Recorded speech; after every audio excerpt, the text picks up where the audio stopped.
अस्सलाम वालेकुम। क्या हाल है बच्चों, आप सब कैसे हैं? मुझे पता है आप सब माशाल्लाह बिल्कुल ठीक होंगे। अल्लाह ताला आपको सेहतमंद रखे। तो अब हम अपनी पढ़ाई की तरफ आते हैं। तो क्या ख्याल है हम अपना काम शुरू करें? चलें। सबसे पहले आपको मैं कुछ तस्वीरें दिखाऊंगी, आपने उनको गौर से देखना है, फिर उसके बाद मैं उनसे मुतल्लिक आपसे सवाल करूंगी। अच्छा जी, इन तस्वीरों में मुझे तो सबसे पहले बहुत खूबसूरत रंग की चूड़ियां नजर आई हैं। आप सबको नजर आ रही हैं ना? हाँ जी। और इन चूड़ियों का रंग क्या है? इन चूड़ियों का रंग गुलाबी है, और गुलाबी रंग तो बच्चों को बहुत प्यारा, बच्चियों को खास तौर पे बहुत प्यारा लगता है ना। मुझे भी गुलाबी रंग बहुत पसंद है। अच्छा, उसके बाद ये देखें, ये क्या है? ये मेहंदी है। और मेहंदी कौन शौक से लगाता है? लड़कियां बहुत शौक से लगाती हैं हाथों पे। और कब कब लगाती हैं ये भी तो बताएं ना। जी हाँ, शादियों पे हम लगाते हैं, कोई त्योहार हो तब लगाते हैं, यानी ईद का मौका हो, ईद हो तब हम मेहंदी लगाते हैं। और मेहंदी से बहुत खूबसूरत डिजाइन भी बनते हैं ना। आप सबको बनाने आते हैं? मुझे नहीं आते ना। चलें कोई बात नहीं, आप अपनी मेहंदी से खूबसूरत डिजाइन बनाइएगा और अपने हाथों पे मेहंदी भी लगाइएगा। अच्छा जी, उसके बाद ये देखें, ये एक खानदान नजर आ रहा है जिसमें अम्मी, अब्बू, भाई और बहन है, जिन्होंने मुख्तलिफ रंग के खूबसूरत कपड़े पहने हुए हैं और वो तैयार भी हुए में हैं। अगली तस्वीर में आपको क्या नजर आ रहा है? ये देखें जी, बहुत खूबसूरत रंग के और बहुत प्यारे से जूते भी हैं। लड़कियां बहुत खूबसूरत जूते पहनती हैं ना, उनको हील बहुत पसंद है ना, और उनको बहुत प्यारी लगती है। और ये मैचिंग भी कर रहे हैं किससे? चूड़ियों से। जिस तरह चूड़ियों का रंग गुलाबी है, जूतों का रंग भी गुलाबी है, और हील वाली भी है ना। आप सब पहनते हैं ना शौक से? जब कभी शादी होती है या ईद वगैरह का मौका होता है तो आप पहनते हैं ना? ठीक जी। अगली तस्वीर में देखते हैं, वाह ये कितना खूबसूरत चांद है। सबको नजर आ रहा है ना ये किस चीज की तस्वीर है? चांद की तस्वीर है। और चांद हम कब देखते हैं? जब हम रमजान के रोजे रख लेते हैं और 29वें रोजे की रात को सब अपने घरों की छतों पे जाकर चांद निकलने का इंतजार करते हैं, क्योंकि उसके बाद क्या होता है? अगला दिन किस चीज का होता है? अगला दिन ईद का होता है, और हर किसी ने ईद के लिए तैयारी की होती है। क्या क्या लिया होता है जो हमने तस्वीर में देखा है? जूते, कपड़े, चूड़ियां, और लड़कियों ने मेहंदी लगाई होती है। जी हाँ, जो ही चांद निकलता है सब बहुत खुश होते हैं, क्योंकि उसके बाद अगले दिन हमारी ईद होती है। अच्छा जी, ये तस्वीर क्या है? ईद कार्ड। वाह कितना खूबसूरत ईद कार्ड है। आपको पता है बच्चों, ये ईद कार्ड मैंने खुद बनाया है और अपनी दोस्त के लिए बनाया है। आप भी अपने दोस्तों के लिए ईद कार्ड बना सकते हैं और उनको तोहफे में ईद कार्ड दे सकते हैं। अच्छा जी, चांद निकल आया, तोहफा भी दे दिया। अगले दिन हमने सुबह सवेरे क्या करना है? नमाज पढ़नी है और सबको ईद की मुबारकबाद देनी है। सबने एक दूसरे से गले मिलना है और ईद मुबारक कहना है।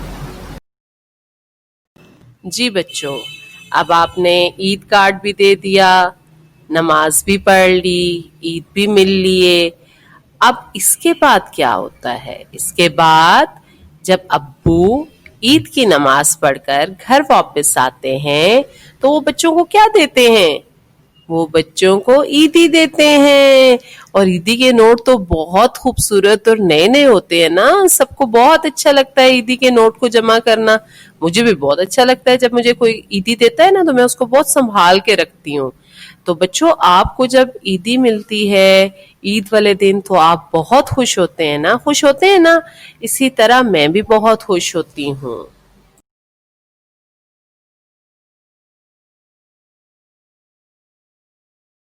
बच्चों। अच्छा बच्चों, आपने ये सारी तस्वीरें देख ली हैं और हमने इनके बारे में भी जान लिया है कि ये कब और कैसे और क्यों हम इनको इस्तेमाल करते हैं। अब आप मुझे इन तस्वीरों को देखने के बाद आपको कुछ अंदाज़ा हुआ कि आज हम किस बारे में पढ़ने जा रहे हैं, या आज का हमारा उन्वान क्या होगा? तो बच्चों, आप मुझे बताएं कि आज हम क्या करेंगे? इन चीज़ों से, इन तस्वीरों की मदद से हम क्या करना चाहते हैं? ہم ایک پیراگراف لکھنا چاہتے ہیں جس کو پیراگراف نویسی کہتے ہیں. تو آج کا جو پیراگراف ہے وہ میں آپ کو خود سے لکھ کر بتاؤں گی تاکہ آپ کو اندازہ ہو کہ پیراگراف کس طرح لکھا جاتا ہے. تو سب سے پہلے آپ ان تصویروں کو غور سے دیکھیں اور اپنی کاپیاں نکالیں اور اپنی کاپی کی صفحے کو تیار کریں اور پھر ہم اس پیراگراف کو لکھنے کا آغاز کریں گے. سب سے پہلے میں پیراگراف کا عنوان جو ہے وہ آپ لوگ مجھے بتائیے گا کہ آج کا پیراگراف کا عنوان کیا ہوگا. جی، آج کے پیراگراف کا عنوان ہے عید کا دن. اب پیراگراف لکھنے سے پہلے ہم امدادی الفاظ کا استعمال کریں گے. آپ میرے ساتھ امدادی الفاظ بتائیے گا کہ میں جو لکھ رہی ہوں آپ نے ساتھ ساتھ پڑھنے ہیں. صبح جاگے، سب سے پہلے صبح جاگے. کپڑے نئے صاف ستھرے. جوتے، چوڑیاں، مہندی، زیور. مزیدار کھانے، بریانی، کباب، کھیر. نانا نانی، دادا دادی، عید ملنے گے، عیدی، خاص بات. پیراگراف نویسی، سوالات، امدادی الفاظ کی مدد سے پیراگراف بطور نمونہ لکھوانا. سوال نمبر 1 ہے عید پر صبح کیسے جاگے. اب آپ نے اپنی اپنی رائے کے مطابق آپ جس وقت جاگتے ہیں آپ نے مجھے وہ بتانا ہے. باری باری ہر بچہ مجھے جواب دے گا، پھر ہم درست جواب کو اپنی کاپی پر لکھیں گے. جی بیٹا، شاباش. عید کے دن ہم صبح سویرے جاگے. سوال نمبر 2، عید کے دن کیسے کپڑے پہنے. اب لڑکے اپنی طرح کے کپڑے پہنیں گے، ان کے اپنے ڈیزائن کے کپڑے ہوں گے، لڑکیوں کے اپنے ڈیزائن کے کپڑے ہوں گے، لیکن سب کی کوشش کیا ہوتی ہے کہ وہ عید پر نئے کپڑے پہنے. تو آپ جس طرح کے آپ کے کپڑے ہوں گے آپ وہ بھی بتا سکتے ہیں، ان کا رنگ بھی بتا سکتے ہیں. اور اگر نئے کپڑے نہیں پہنے ہوئے تو آپ صرف صاف ستھرے بھی لکھ سکتے ہیں کہ اس دن ہم نے نئے اور صاف ستھرے کپڑے پہنے. ٹھیک ہے. اگلا سوال ہے عید کے دن کیا کیا کھایا. اب ہر کسی کے گھر کھانے تو بنتے ہیں. عید والا دن خاص دن ہوتا ہے. امی کی کوشش ہوتی ہے اس دن آپ کے لیے مزیدار کھانے بنائیں. تو جو آپ کی پسند کا کھانا ہوتا ہے یا جو آپ کو بہت اچھا لگتا ہے کہ آپ کی امی وہ آپ کے لیے کھانا بنائیں تو آپ اپنی امی سے وہ فرمائش کرتے ہیں اور امی اس دن مزیدار کھانے بناتی ہیں. اگلا سوال ہے عید پر آپ کے گھر کون کون آیا. اب عید کا دن ایسا دن ہوتا ہے جس میں ہر ایک کی کوشش ہوتی ہے وہ اپنے رشتہ داروں سے ملے، اپنے دور دراز جتنے بھی آپ کے رشتہ دار رہتے ہیں ان سے ملنے کے لیے جائیں. کوئی آپ کے گھر آتا ہوگا تو آپ نے بتانا ہوگا کہ آپ سے عید ملنے کے لیے آپ کے گھر کون کون آیا ہے. نیکسٹ سوال ہے آپ کس کس کے گھر گئے. جب آپ سے ملنے کوئی آتا ہے تو آپ کا بھی دل کرتا ہے کہ جب آپ اپنے گھر سے مہمانوں سے فارغ ہو جائیں، تمام کاموں سے فارغ ہو جائیں تو آپ کا بھی دل کرتا ہے کہ آپ اپنے رشتہ داروں کے گھر، اپنے ماموں، خالہ، پھپھو، کسی کے بھی گھر جہاں آپ کا جانے کا دل کرتا ہے آپ ان کے ساتھ جائیں. تو یہاں پر آپ نے اس سوال کا جواب دینا ہے کہ آپ کس کس کے گھر گئے. سوال نمبر 6 ہے آپ کو کس کس نے عیدی دی. عیدی تو ایسی چیز ہے جو ہر ایک کو بہت بے صبری سے اس کا انتظار ہوتا ہے. عید ہم اسی لیے مناتے ہیں کہ ہمیں عیدی ملتی ہے اور عیدی کی خاص بات یہ ہے کہ اس دن ہمیں نئے نئے نوٹ ملتے ہیں اور سب کو نئے نوٹ بہت پسند ہے نا. مجھے بھی نئے نوٹ بہت پسند ہے. تو آپ نے بتانا ہے کہ آپ کو عید پر کس کس نے عیدی دی. اچھا جی، آخری سوال ہے کہ عید کی سب سے خاص بات کیا تھی. اب یہاں پر آپ نے اپنی رائے کے مطابق، اپنی مرضی کے مطابق آپ نے بتانا ہے کہ عید جو دن ہے اس کی سب سے خاص بات کیا تھی جو آپ کو بہت اچھی لگی، جو آپ کو ہمیشہ یاد رہے گی. ابھی تو ہم نے پہلے سوالوں کو آپس میں ایک دوسرے سے پوچھ کے ایک دوسرے سے جوابات کیے. اب ہم انہی سوالوں کو لکھنے کی طرف جاتے ہیں. سوال نمبر 1 ہے عید پر صبح کیسے جاگے. تو بہت سارے بچوں نے مجھے جواب دیا وہ صبح سویرے جاگے، جلدی جاگے، صبح جلدی اٹھے. تو ہم اس کا جواب لکھتے ہیں عید کے دن ہم صبح سویرے جاگے. سوال نمبر 2 عید کے دن کیسے کپڑے پہنے. آپ نے یہاں پر اپنی مرضی سے مجھے بہت سارے بچوں نے بتایا. اس کا ہم جواب لکھتے ہیں اس دن ہم نے نئے اور صاف ستھرے کپڑے پہنے. عید کے دن کیا کیا کھایا. عید کے دن امی نے مزیدار کھانے پکائے جس میں بریانی، کباب اور کھیر تھی. اگلا سوال ہے عید پر آپ کے گھر کون آیا.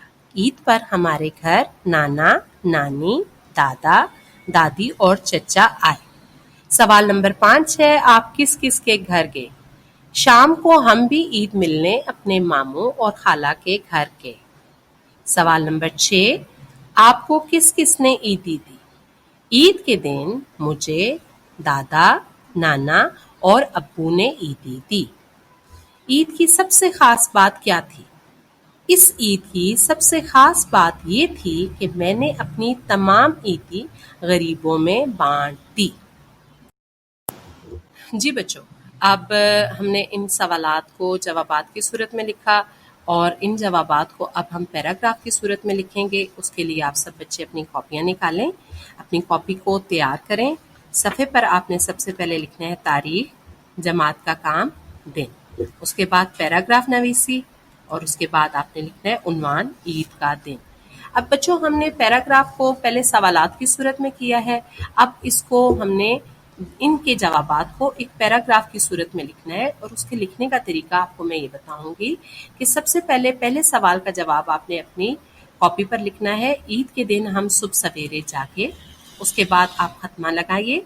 सवाल नंबर 2 का जवाब खत्मे के बाद ही शुरू कीजिए। इस दिन हमने नए और साफ सुथरे कपड़े पहने, फिर खत्मा का निशान लगाना है। उसके बाद सवाल नंबर 3 का जवाब उसी से आपने आगे शुरू करना है। ईद के दिन अम्मी ने मजेदार खाने पकाए जिसमें बिरयानी, कबाब और खीर थी। सवाल नंबर 4 का जवाब उसके बाद हमने लिखना है, ईद पर हमारे घर नाना, नानी, दादा, दादी और चचा आए। सवाल नंबर 5 का जवाब उसी के आगे हमने शुरू करना है, शाम को हम भी ईद मिलने अपने मामू और खाला के घर गए। सवाल नंबर 6 का जवाब फिर उसी के आगे हमने लिखना है, ईद के दिन मुझे दादा, नाना और अब्बू ने ईदी दी। और आखिरी सवाल का जवाब इसी के साथ ही हमने लिखना है, इस ईद की सबसे खास बात ये थी कि मैंने अपनी तमाम ईदी गरीबों में बांट दी। ये तमाम पैराग्राफ की सूरत में लिखने के बाद आपका ये पैराग्राफ सवालात और इमदादी अल्फाज की सूरत में मुकम्मल हो गया। मैं उम्मीद करती हूँ आपको पैराग्राफ बहुत अच्छी तरह समझ आ गया होगा। इसी पैराग्राफ से मिलता जुलता एक और पैराग्राफ आप मश्क के तौर पर अपनी कॉपियों पर कर सकते हैं। शुक्रिया।